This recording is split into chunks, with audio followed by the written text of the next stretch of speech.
કવિ મુકુંદ બ્રહ્મક્ષત્રિય દ્વારા લખવામાં આવેલા એક પુસ્તકનું મંગળવારે લોકાર્પણ કરવામાં આવ્યું હતું. મારા 10,000 હાઇકુ લખવામાં મુકુંદરાયે ખૂબ જ અથાગ પ્રયત્નો કરેલા હતા.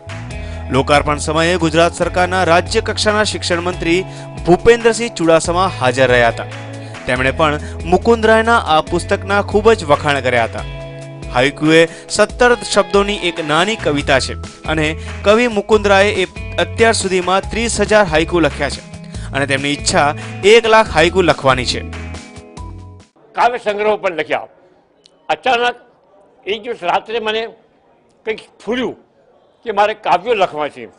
એટલે મારી 60 વર્ષની ઉંમરે એક 60 કાવ્યોનો એક સંગ્રહ બહાર પાડ્યો અને સંગ્રહ બહાર પાડી અને છંદબદ્ધ લખાયેલા કાવ્યો ગુજરાતના નામાંકિત કવિઓને મોકલી આપ્યા.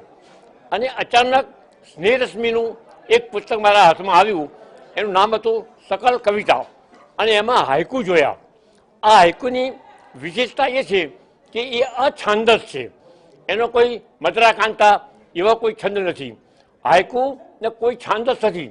માત્ર એની અંદર 17 અક્ષર જ આવે છે અને ગુજરાતી ભાષામાં જોડાક્ષરને એક અક્ષર ગણવામાં આવે છે. પહેલી લીટીમાં 5, બીજીમાં 7 અને ત્રીજીમાં 5. 5 ને 8 12 5 17. એનું બાહ્ય સ્વરૂપ 17 અક્ષર જ હોય.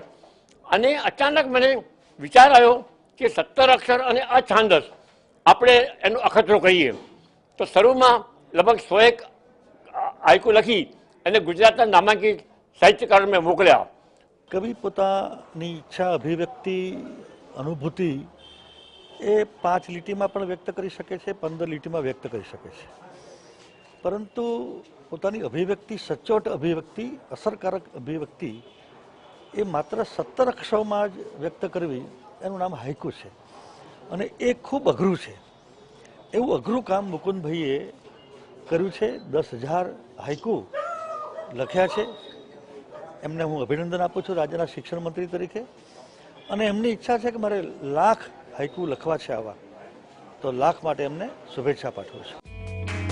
આ પ્રસંગે મોટી સંખ્યામાં લોકો હાજર રહ્યા હતા અને હાઇકુનો રસ માન્યો હતો. મુકુંદરાય કવિએ અત્યાર સુધીમાં 60થી વધુ પુસ્તકો લખ્યા છે અને પાટણ જિલ્લામાં સમાજ સેવક તરીકે પણ પોતાની ફરજ બજાવે છે.